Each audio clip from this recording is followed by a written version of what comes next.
Hey everybody, my name's Ryan. I'm a pastor and I take questions from the internet as a way of engaging with people while we're in the middle of this COVID-19 crisis. I've got a question today from Reddit. Risakio asks, one of the earliest heresies was Marcion. His belief that the God of the OT and the God Jesus speaks of being sent from are two different gods. Given that the Bible had not been codified yet, he said that only certain epistles of Paul should be read, along with a version of Luke that seemed as if he had taken a knife to it, with the Nativity being removed altogether. Using only the Marcionite canon, how do you refute the claims that Jesus came from a different God than the Hebrew one? Please limit your scripture quotes to Galatians, 1 Corinthians, 2 Corinthians, Romans, 1 Thessalonians, 2 Thessalonians, Laodiceans, Colossians, Philippians, and Philemons. Given that an actual copy of the Gospel of Marcion has been forever lost to time, I will allow Luke as a substitute. However, I ask that you do not quote chapters 1 and 2 as the infancy or origins of Jesus were not spoken about by Marcion. Okay, fun question. Risakio and I spoke a little bit in the subreddit about just kind of the terms of the question, what he was looking for, because in some ways it's kind of a puzzle. Bottom line, I wouldn't argue with Marcion by having it like a proof text quote off. That's not usually the best way to convince anybody of anything. But if I was gonna, as a complex question, let's talk about how I would. Couple funny comments. I'm not going to be quoting from Laodiceans since that one's also lost. I don't have a copy of Laodiceans with me. Moving from Luke seems a little iffy. It doesn't seem like you really want that. But to me, I mean, if we're talking about where the value of the Old Testament, the value of the Tanakh, the Torah, the Nevi'im, and the Ketuvim, then I'm going to Romans, baby. Like, I'm going to Romans way before I'm going to go to Luke or I'm going to go to John. Let me read to you in Romans. Here, I'll kind of get it up on the screen. In 2:17, but if you call yourself a Jew and rely on the law and boast of your relationship to God and know His will and determine what is best because you are instructed in the law, and if you are sure that you are a guide to the blind, a light to those who are in darkness, a corrector of the foolish, a teacher of children, having the law, the embodiment of knowledge and truth, you then teach others. Will you not teach yourself? Will you preach against stealing? Do you not steal? You that forbid adultery, do you commit adultery? You that abhor idols, do you rob temples? You boast in the law. Do you dishonor God by breaking the law? For as it is written, the name of God is blasphemed among the Gentiles because of you.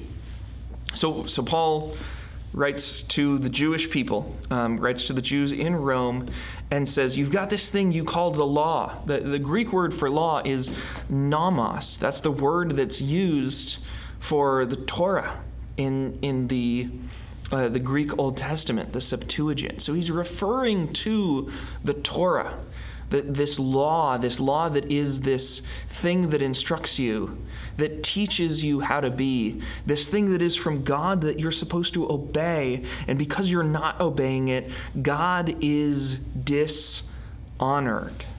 So clearly we have this connection between the God that Paul worships and the God that gave us the Torah. I'm going to read now from 3:21. But now, and I'll use my new translation. But now, apart from Torah, the righteousness of God has been disclosed and is attested by the Torah and the prophets, the Nevi'im. The righteousness of God through faith in Jesus Christ for all who believe. There's no distinction since all have sinned and fall short of the glory of God. They're now justified by His grace as a gift through the redemption that is in Jesus Christ, whom God put forward as a sacrifice of atonement. Skipping down a little bit, 27, then what becomes of boasting? It's excluded. By what? Torah. By that of works? No. by the law of faith, the Torah of faith. We hold that a person is justified by faith apart from works prescribed by the Torah. Or, is God the God of Jews only? Is he not the God of Gentiles also? Yes, of Gentiles also, since God is one. He's actually quoting Torah there. That's Deuteronomy 6:4. Hear, O Israel, the Lord is one, the Lord alone. God is one, and he will justly justify the circumcised on the ground of faith, and the uncircumcised through the same faith. Do we then overthrow the Torah by this faith? By no means. On the contrary, we uphold the Torah.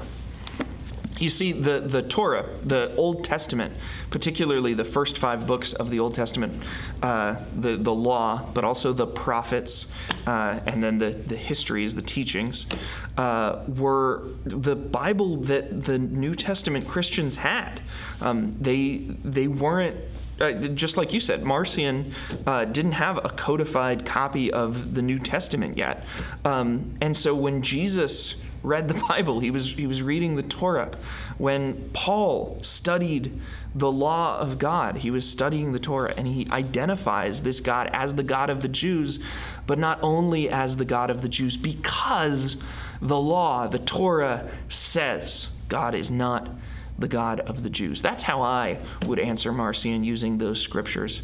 Now, would he be convinced? No, clearly not. He probably wouldn't go with my translation of namas as meaning Torah, because he's Marcion and he's a heretic. Like that's what he does. That's what he's all about. But I think we can apply a heuristic, and we can say, when we read this, what's the most beautiful reading? What's the truest reading? What's the reading that we can taste and connect with and resonate with, that makes the most sense, that sounds the most like an inspired word?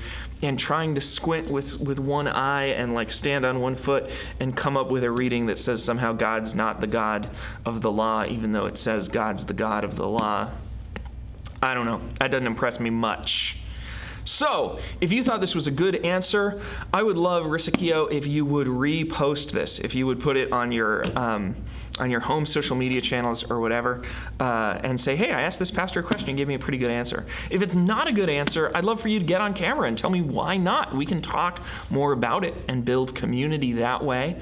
And if you've got your own question, even if it's crazy and obscure, first century stuff, I'll dig into it. If it's personal, I'll dig into it. Whatever you want, you can leave comments down here in the YouTube chat, or if you're seeing it embedded, you can always email me. I'm at pastor@collegeparkpres.org. I'd love to hear from you, and I've got some other videos here you might